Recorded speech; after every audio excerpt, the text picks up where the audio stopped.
Good morning, y'all. It is 6:05 a.m. and I just pulled up to my first substitute job.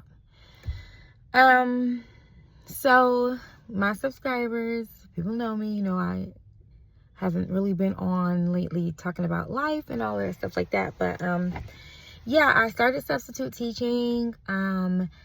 I was hired maybe not even a month ago, maybe even 3 weeks ago. And even though it's summer, they still have, of course, summer classes. But today I am actually teaching at a detention center.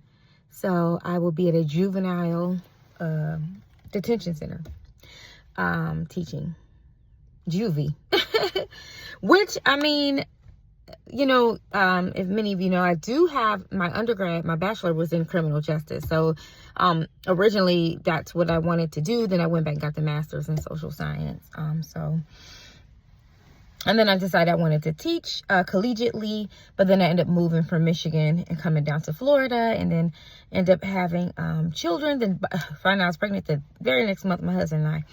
So my life just completely took a hiatus as far as education, teaching, all of that just took a back burner. So here I am, some 11 years later, getting ready to do my first teaching job. So yeah, today I had to sub for a math teacher. First of all, okay, I am not a mathematician. If it comes to English, writing a paper, if it comes to science, if it comes to anything, psychology, sociology, anthropology, criminology, any of those is my field. So math, I'm like, So the teacher, okay, for all my people that's watching me who are substitute teachers or getting ready to be substitute teachers or first time noobs like me, I did get a little note from the actual teacher, and she did say that there would be some math sheets that would be left in her classroom for me to give to them. But she told me to pick whichever one I was comfortable with. Now, I couldn't decode that. I don't know if she's saying pick one that I'm comfortable giving them or one that I'm comfortable doing myself. So I did a crash course the other night with my husband. I'm like, okay, show me math again. Because, oh my gosh, I'm class of 02. Okay, class of 02. I'm 41. That lets you know how long. It's been like 23 years since I've been in high school. So, algebra and all of that. If it's not multiplication, division, I'm so not the one. But I don't know the difference is I'm at a juvenile facility. So there's things I can't bring because I have my little bag because I've been watching videos like crazy. I have my bag with some Sudoku. I got some word searches. I have extra things I can do. If this was I don't say normal, but if this was an outside class outside of jail, I could actually, converse with the students, get to know the students, talk a lot. But here, from what I read, it's kind of quiet. They really can't talk to each other. Because otherwise I just say, hey, if you have a question that I can't help you with, go ahead and pair up with someone who knows it and you guys can work together for the class. That's what I would do. And I am gonna write on the board, the please excuse my dear Aunt Sally as far as the order of operation goes. That stuff I can remember, but as far as you telling me, hey, can you go over and help me with this problem? No, sir. No, ma'am.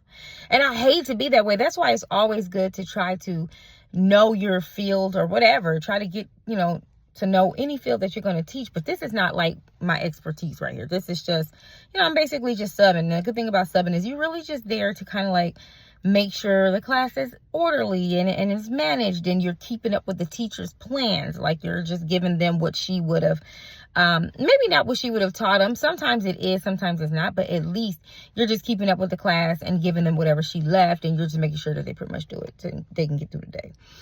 But my question was, as far as here, I'm just thinking to myself, why do they actually need a sub? And I say that because these students live in this facility. And I'm thinking, what more could I add on? Like, let's say, for instance, the sub is not familiar, which I am not, with the material, and you're not leaving the actual material for them. I know that they look forward to having their hour out of the pot for their education, so I totally get that. But I know there's going to be a security guard in there with me and also one on the outside. So my question is, I'm just shocked that they don't just say, hey, you don't have a teacher today. She's not in. So you guys just stay in yourselves, or you just come out for like free time. Or that they don't say, come on into the classroom and just work on your own, and the security guard is just going to sit here with you. Now I was thinking, just in case something goes wrong and they need all hands on deck and they need all security, then, but at the same time, you'd be leaving the teacher by herself or himself with with all the students if you all had to leave. So I just kind of want to make sure I have a purpose here, that I am actually contributing something today for each of these classes and each of these students. I want to try to contribute as much as I can, even though I may not know the material. So I have arrived here at 6, whatever time I told you, at 6:05. Class time does not technically start till 7:45, I believe. They told me to be here at 7 to speak with some other teachers, but I think it doesn't start till 7:45. So I'm going to do my due diligence and look at that paper that she gave me, that she left for me. I'm going to look at the work. I don't know if I can't look it up or anything because I'm not able to take my phone.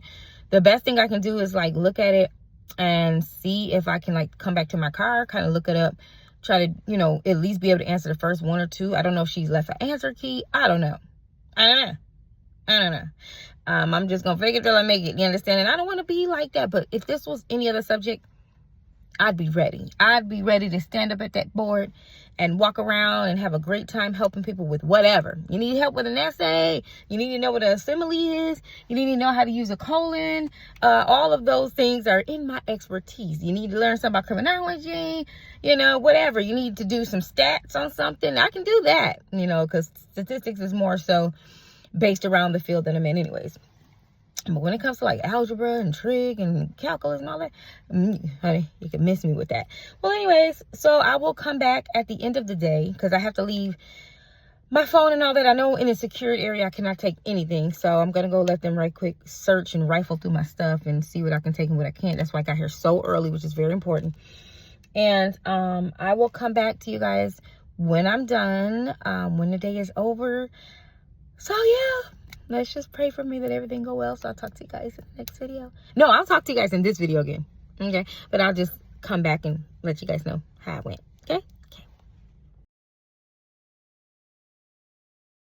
Okay, guys. So it is the next day, and ignore the way I look, guys. All right. So yeah. Okay. So the day went pretty good. When I got there, I was very, very early. So I went to knock on the portable brown. It's like a portable building. It's like a building that's outside the jail. So I had to walk over there, and I knocked on the door, and the lady was like, oh, who is it? And she was like, it's just me in here. And I'm like, oh, it's just me. I'm Miss Kellum, the substitute teacher or whatever. And she's like, oh, okay. So she let me in, and she was like, well, I'm going to take you over to the employee lounge because we don't really get started until 8 o'clock. And I'm like, man, the teacher told me to be here at 7. So I'm like, oh, okay, that's fine. So I go to the employees lounge, and there are 2 other men that came in, and they asked me, you know, where my friend, you know, start asking me questions or whatever, and, you know, told me if I was ready for the day, whatever. And we had a good conversation, and then we started doing like trivia, and I beat the one guy out on some trivia, surprisingly, about things that's in the hotter regions of the United States, and then he beat me out with their colder regions, which is funny because I'm from Michigan. Even though I live in Florida, I'm from Michigan, so it was hilarious. But anyways, we had a good conversation, and then one of the other teacher that works with this teacher that I'm subbing for, because there's 3 teachers in there. I think she's the ESL teacher, and then you have like another one. They're like teacher assistants. So they would have been my assistants because I was coming in for the head teacher. And so they came, and let me tell you something, guys. Let me tell you, this was math, and I am not the best in math. I am a English girl, Nothing but A's in English, period. And so I haven't done math in I graduated, I'm class of 02, so like 23 years. So I haven't seen algebra or any of that in years. Like even when I was in college, like I did stats. So that was like my thing because I'm in the science field. So I did like social science. So my master's in social science. So I was in the sciences. Anyways, let me tell you something. If you don't, I'm going to do a video separate and tell you like what to, give you my experience on what to do on your first day. But this video just wanted to conclude what happened. So anyway, I did find a different assignment. I didn't really see the teacher's assignment, but I found an assignment that was within my wheelhouse, and we copied that and took that in there. The first class that I taught at the juvie was in another portable unit. We went through the jail, went through the back, and they were about 8-9 girls, and they were great girls. When I first walked in, I just gave them good eye contact. I introduced myself as I walked up, and I let them know like, hey, this isn't really my field of expertise, but we're going to get through it as best as we can. And we did. So we got through that first one, and by the time the second class came, it was raining so hard that I had to walk. We had to do it in the lunchroom. So we did it in the mess hall, and it was all boys. So I taught all boys. And it was funny because the boys were more enamored with me. Like they were just very giddy and very I don't want to say, they were just blushing, you know what I mean, to be around like a girl. I don't know if they haven't seen girls in a while, but they were like really blushing, and they were all very well behaved to be. I mean, there was a lot of cussing and a lot of, because this is a juvenile center, okay, so there was a lot of cussing and just shooting the breeze and playing around with each other. But to me, they were very respectful, and they even made sure to tell the other guys like, hey, be quiet, like the teacher is talking right now, and everything. So I taught that class. Then I went and took like a long break. Like it was a break that was too long for me. I kept saying, hey, I'm ready to get back in the classroom, get busy for my next class. So they're like, oh no, relax, right now we just kind of pull them out the pot when we need to, and it's rainy, so we definitely, we don't know if we're going to teach them at lunch again. So the third period class that I was supposed to teach ended up getting taught by someone else, and then I ended up teaching the fourth period class. I still got on time, but I just taught the fourth period class. And so they were all boys as well. These boys range from ages 10 to 18. There are some 21-year-olds, but the ones that I took attendance for, I didn't see anyone 21 in there. So yeah. So that, I just wanted to conclude the video. The day went great. I got there at, again, like 6:30-ish, whatever I said at the beginning of the video. And I left there at about 2:40. It was a great day. Honestly, to be honest, if I had to be placed somewhere, I'm not going to say just based off that one day that I would want to be there particularly, but I will say that I'm not opposed to the idea. It was pretty low-key, pretty chilled. You can't really bring anything in there. When you walk in, they'll give you a locker, but the locker is only big enough for my keys and my phone. So I basically left my purse and my school, my teacher supplies, all that stuff in the car. There were things I was able to bring in, like second period. The more I got used to having to go through security, the more I realized what I can bring, what I couldn't. So I did end up going back out to the car, getting a few pencils, getting a few highlighters, things that I could fit into my folder and bring it in through the folder. So yeah, so I don't want to make this video too long.